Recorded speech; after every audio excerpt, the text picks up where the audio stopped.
Last part में हमने देखा था कि मैक्स उस बड़े से स्टैचू को गोल्डन हॉर्न बेहेमोथ की मदद से सीखने की कोशिश कर रहा था, जहां ऐसा करते हुए अचानक से उस पर बहुत ज़्यादा प्रेशर क्रिएट हो जाता है, जिस मौके का फ़ायदा उठा के बेंजर का भाई उस पर अटैक करता है। लेकिन सही समय पर मैक्स उसे पीछे कर देता है। साथ ही वो थोड़ा इंजर्ड भी हो गया था। अब आगे तो इस पार्ट की शुरुआत में हम देखते हैं कि दो सोल्जर्स वहां आ गए थे, जिन्होंने बेंजर के भाई को पकड़ लिया था। साथ ही डायलन भी उनके साथ था, जिसने मैक्स को नीचे गिरने से बचा लिया था। तभी बेंजर का भाई चिल्लाते हुए कहता है कि तुम मुझे मारना चाहते हो तो अभी मार दो, लेकिन मैं तुम जैसे कमीने ह्यूमंस के आगे नहीं झुकूंगा जो मेरे क्लैन को अपना गुलाम बनाना चाहते हो। इधर ये सुन के वो सोल्जर बेंजर के भाई पर गुस्सा करने लगते हैं, लेकिन तभी मैक्स उन्हें रोक देता है और बेंजर के भाई से कहता है कि हम सभी का एक ही मकसद है, अपने अपने घर को बचाना। इसलिए अगर तुम मुझे मारने की कोशिश करोगे तो चीज़ें इससे और भी बदतर हो जाएंगी और इससे तुम्हारे ही क्लैन को मुसीबत झेलनी पड़ेगी। इसलिए अगर तुम्हें लड़ना ही है तो अपनी एनर्जी बचाओ और खुद को इंसेक्ट क्लैन और डीमन क्लैन से लड़ने के लिए तैयार करो, क्योंकि मैं तो यहाँ पीस क्रिएट करने आया हूँ ताकि हम दोनों क्लैन एक साथ डेवलपमेंट कर सके। ऊपर से मैं तुम्हें मारूंगा भी नहीं, लेकिन तुम्हें खुद को सुधारना होगा। इधर हम देखते हैं कि ये सब सुन के बेंजर के भाई के फेस पर गिल्ट दिखाई दे रहा था। तभी वो सोल्जर मैक्स से कहता है कि हम इसे आगे देख लेंगे। अब ये बोल के वो बेंजर के भाई को वहां से ले जाते हैं, जिनके जाने के बाद डायलन मैक्स से कहता है कि मुझे माफ़ कर दीजिए, मैं आपको सही समय पर प्रोटेक्ट नहीं कर पाया। पर मैक्स उससे कहता है कि इसमें तुम्हारी कोई गलती नहीं थी। इसके बाद वो डायलन से कहता है कि मैं यहाँ थोड़ी देर रहकर इन स्टैचू को समझना चाहता हूँ, इसलिए फ़िलहाल के लिए तुम मुझे प्रोटेक्ट करो। तो ये सुन के डायलन आसपास अपना डोमेन एक्टिवेट कर देता है। इधर हम देखते हैं कि वहाँ एक बंदा बैठा हुआ था, जिसने मैक्स के खिलाफ बेंजर को भड़काया था, क्योंकि वो चाहता था कि इस लड़ाई की वजह से दोनों क्लैन की दुश्मनी बढ़ जाए और यही उसके मास्टर का ऑर्डर था। लेकिन अब ये प्लान उसका अनसक्सेसफुल हो गया था, इसलिए वो दूसरा प्लान बनाने के लिए वहाँ से चला जाता है। इस तरफ मैक्स अपने मन में सोचता है कि जो छोटा स्टैचू मुझे ब्लड लुओ कॉन्टिनेंट से मिला था वो ज़रूर एक ओरिजिनल स्टैचू था और ये बड़ा वाला स्टैचू एक डुप्लीकेट स्टैचू है जिसे किसी ताकतवर बंदे ने बनाया है, लेकिन वो उसे सही से नहीं बना पाया, जिसकी वजह से इसका प्रेशर छोटे स्टैचू जैसा नहीं है। अब मैक्स बड़े वाले स्टैचू के पैटर्न्स को समझने लगता है, जहां उसे कुछ कुछ समझ आने लगता है और उसे पता चलता है कि बड़े वाले स्टैचू पर एक ही बार में 90,000 पैटर्न्स बनाए गए हैं। लेकिन वो सोचता है कि लगता है कि अभी भी मुझे स्टैचू की मिस्ट्री जानने के लिए और मेहनत करनी होगी। अब मैक्स गोल्डन हॉर्न बेहेमोथ को बाहर निकाल लेता है और उसकी मदद से बड़े वाले स्टैचू पर फिर से पैटर्न्स बनाना शुरू कर देता है, जहां धीरे धीरे उसे ऐसा करते हुए बड़े वाले स्टैचू से स्पिरिचुअल एनर्जी महसूस हो रही थी। साथ ही मैक्स ने अपनी मौसा क्लैन वाली बॉडी को छोटे वाले स्टैचू को समझने के लिए बैठा दिया था, ताकि मौसा क्लैन का क्लोन उस छोटे स्टैचू को समझे और उसकी मदद से बड़े वाले स्टैचू पर गोल्डन हॉर्न बेहेमोथ पैटर्न्स बना सके। थोड़े समय बाद उसे एक स्पिरिचुअल एनर्जी की वेव महसूस हो रही थी, जिसे गोल्डन हॉर्न बेहेमोथ एब्जॉर्ब करने लगता है, जहां उसकी पावर इतनी ज़्यादा हो गई थी कि वो अपने एक ही अटैक से पूरा पहाड़ चीर दे रहा था। इसलिए मैक्स और बबाता को ट्रेनिंग का ये वाला मेथड काफ़ी अच्छा लगता है। साथ ही मैक्स बबाता से कहकर वर्चुअल यूनिवर्स कंपनी से 1000 हार्ट कंट्रोल टेक्निक खरीद लेता है, ताकि वो उसे गोल्डन हॉर्न बेहेमोथ को सिखा सके, जिसकी मदद से वो अर्थ वाले इंसेक्ट लैंड के नेस्ट को कंट्रोल कर पाएगा। तो उस टेक्निक को खरीदने के बाद बबाता मैक्स को बताती है कि वैसे तो इस टेक्निक को समझने में 100 सालों से ज़्यादा लगते हैं, लेकिन स्टैचू की वजह से तुम्हारी समझने की एबिलिटी काफ़ी फास्ट हो गई है और अब तुम जल्दी से टेक्निक सीख जाओगे। अब ऐसा कहने के बाद मैक्स टेक्निक सीखने बैठ जाता है, लेकिन मैक्स की अंडरस्टैंडिंग के बावजूद भी 100 साल बीत गए थे और हम देखते हैं कि जो बंदा बैठे बैठे मैक्स पर नज़र रख रहा था, उसकी बॉडी पर घोंसले बन गए थे और उसे अभी तक मैक्स को मारने का चांस नहीं मिल पाया था, इसलिए वो बहुत ज़्यादा फ्रस्ट्रेट था।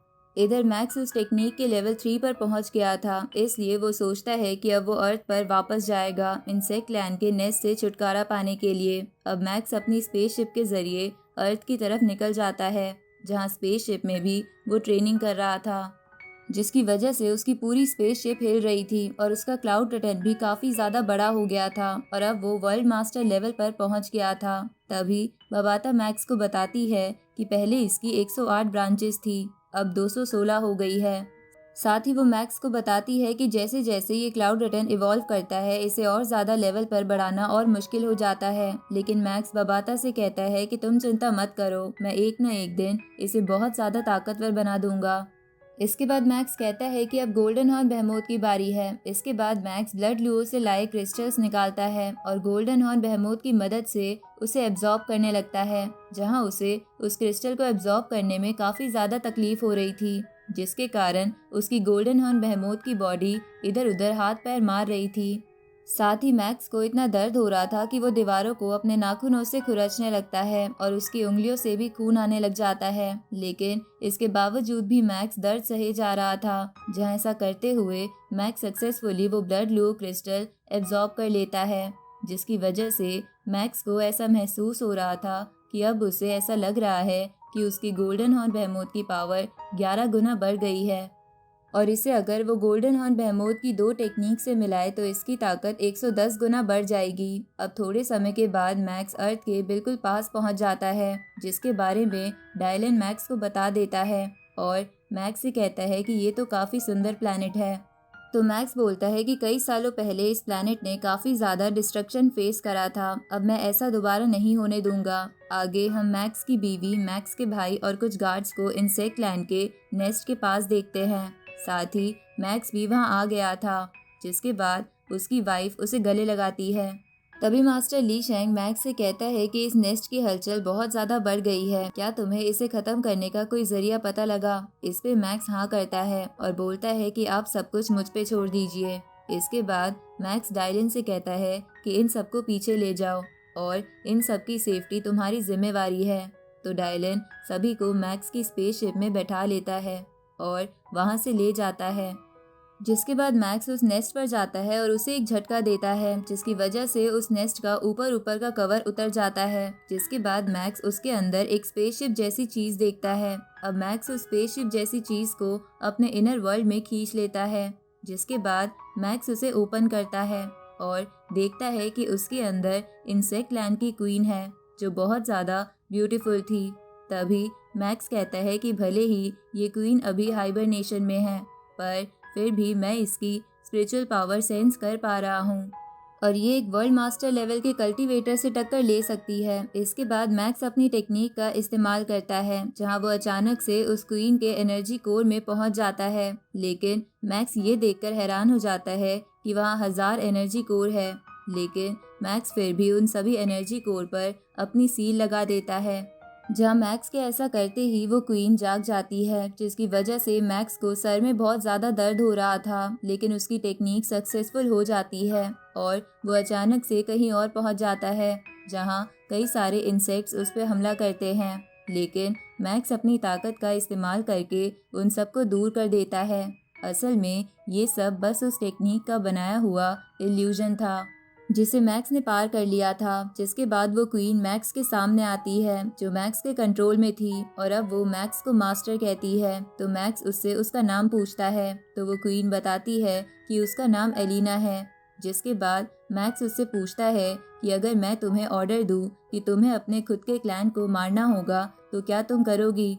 तो इस पे एलिना कहती है कि मैंने आपको मास्टर माना है तो मैं आपका हर ऑर्डर मानूंगी। तो ये सुन के मैक्स खुश हो जाता है और एलिना से पूछता है कि तुम अभी वर्ल्ड मास्टर लेवल पर हो, अगर तुम्हें अनडाइंग लेवल पर पहुंचना है तो उसके लिए क्या रिसोर्सेज चाहिए, मुझे बता सकती हो। इस पे एलिना कहती है कि मेरी स्पिरिचुअल पावर अब तक स्टेबल नहीं हुई है, इसलिए मैं अभी अनडाइंग लेवल की प्रोसेस शुरू नहीं कर सकती, लेकिन मैं कई सारे इंसेक्ट मॉन्स्टर बनाने में आपकी मदद कर सकती हूँ। इसके बाद वो मैक्स को 3 इंसेक्ट मॉन्स्टर दिखाती है, जिसमें टाइगर बीटल ट्राइब का था, जिसकी डिफेंस की एबिलिटी काफ़ी ज़्यादा थी, जिसकी वजह से वो अपने बस सर से पहाड़ तोड़ सकता था। दूसरा शैडो बी ट्राइब से था, जिसकी स्पीड बहुत ज़्यादा थी, जिसकी वजह से वो एक स्पाई का काम कर सकता था। लेकिन उसकी फिजिकल एबिलिटी कम थी। तीसरा था प्रेइंग मैंटिस, जो कि उन तीनों में सबसे स्ट्रॉन्गेस्ट था और उसकी लड़ने की ताकत काफ़ी ज़्यादा थी। साथ ही वो समझदार भी था। तो मैक्स ये डेमो देखकर एलिना से पूछता है कि हम ऐसे सोल्जर्स कैसे बना सकते हैं। तो एलिना बताती है कि इसके 3 रास्ते हैं। पहला है हम यूनिवर्स क्रिस्टल एब्जॉर्ब करके बनाएं। दूसरा है कि हम कुछ खास मेटल्स का इस्तेमाल करें और तीसरा है हम इंसेक्ट लैंड के मेंबर्स की बॉडी को इस्तेमाल करें। इसके बाद एलिना मैक्स से कहती है कि अगर आप इंसेक्ट लैंड के मेंबर्स की बॉडी को काफ़ी सस्ते में ख़रीद सकते हो तो ये वाला मेथड काफ़ी सूटेबल है। तो ये सुन के मैक्स उस जियानवू किंगडम के बिजनेस हेड को मैसेज भेज देता है, जिसके बाद मैक्स बोलता है कि इंसेक्ट लैंड ह्यूमंस को टारगेट कर रहा है, इसलिए मुझे कम से कम 1 मिलियन इंसेक्ट सोल्जर्स बनाने होंगे। अब मैक्स अपने दोस्तों और फैमिली को वापस बुला लेता है। तो उसकी वाइफ उससे पूछती है कि क्या तुम ठीक हो। इस पे मैक्स हाँ करता है और उन सब से कहता है कि इंसेक्ट लैंड के नेस्ट की प्रॉब्लम सॉल्व हो गई है और ये बात मैंने अर्थ के सभी कंट्रीज़ के लीडर्स को भी बता दी है। तभी मास्टर लीशेंग मैक्स से कहते हैं कि हम इतने सालों बाद अब रिलैक्स कर सकते हैं, इसलिए तुम्हें थोड़ा समय हमारे साथ रुक कर एंजॉय करना होगा। तभी एवा मैक्स से कहती है कि मैंने तुम्हारे वेलकम के लिए एक फैमिली डिनर ऑर्गेनाइज करा है, लेकिन उससे पहले हमारे पास काफ़ी टाइम है, तो क्यों ना हम पुरानी यादें ताज़ा करें। अब एवा मैक्स को एक जगह ले आती है जहाँ वो पहले मिलते थे। साथ ही उन्होंने पुराने कपड़े भी पहन लिए थे, जैसे वो पहले पहना करते थे। इसके बाद वो शहर में घूमने लगते हैं और इसी के साथ ये पार्ट यहीं ख़त्म होता है।